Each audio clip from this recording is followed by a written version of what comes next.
Welcome to the National Football League. I'd like to preface this week's commentary with this. The NFL is a passing culture league right now, everybody knows that. We should just call it the shotgun culture because at least half of the plays in the NFL are out of the shotgun formation. There was a time when you only saw shotgun on 3rd and long. Now, it's very common to see it on 1st and 10. This has happened primarily because of Tom Brady and Peyton Manning and their respective coaches who have not only redefined their position, but offensive schemes of the NFL. Now let's go to this week's games. The Atlanta Falcons defeat the Denver Broncos in a solid win for them at home. Atlanta's D is fast and athletic. It's much like the 49ers D, and I love the looks. They ran often, always knocking precious minutes off the clock. The problem with Manning and the Broncos, I think, was pretty clear.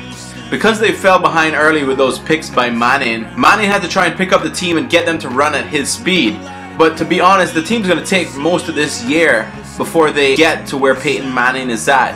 The Green Bay Packers beat the Chicago Bears in that great rivalry. Packers look great. We love to see that shotgun offense when it works. But Chicago Bears, Jay Cutler and Lovie Smith, a lesson in uncreativity. I was bored out of my mind. This is an example of a quarterback who cannot handle a shotgun offense. It's not Bears football. They should have fired Lovie Smith after the 2006 Super Bowl. The Philadelphia Eagles beat the Baltimore Ravens. And I'm kind of glad because Flacco is another situation of a quarterback that should not be running a shotgun offense. They should be running the ball a lot more. But everybody knows there's nothing special about this Eagles team, right?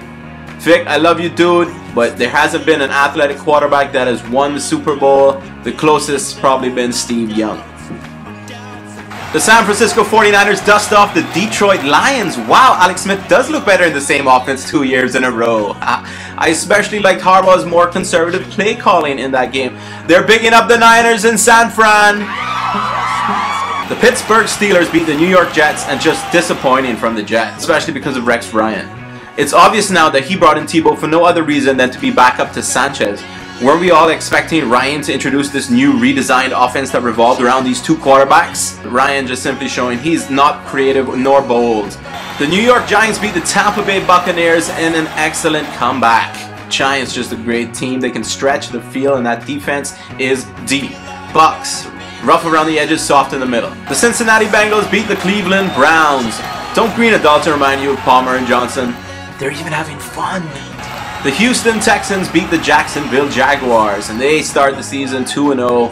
I haven't even seen Houston play yet, but I'm excited to watch them because they're 6th in the league in rushing and 1st in my favorite stat, rushing attempts. The Miami Dolphins beat the Oakland Raiders and Reggie Bush. Can it finally be that a team is going to give him a chance to prove that he could be a traditional running back? I always believed you have to give Reggie Bush the ball over 20 times a game.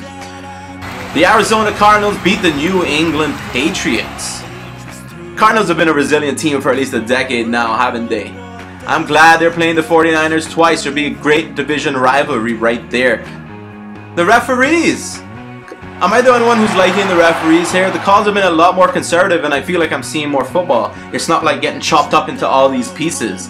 And that's it, ladies and gentlemen, for week 2 of the National Football League. Hello to whoever's watching this. And you're poofy but stupid.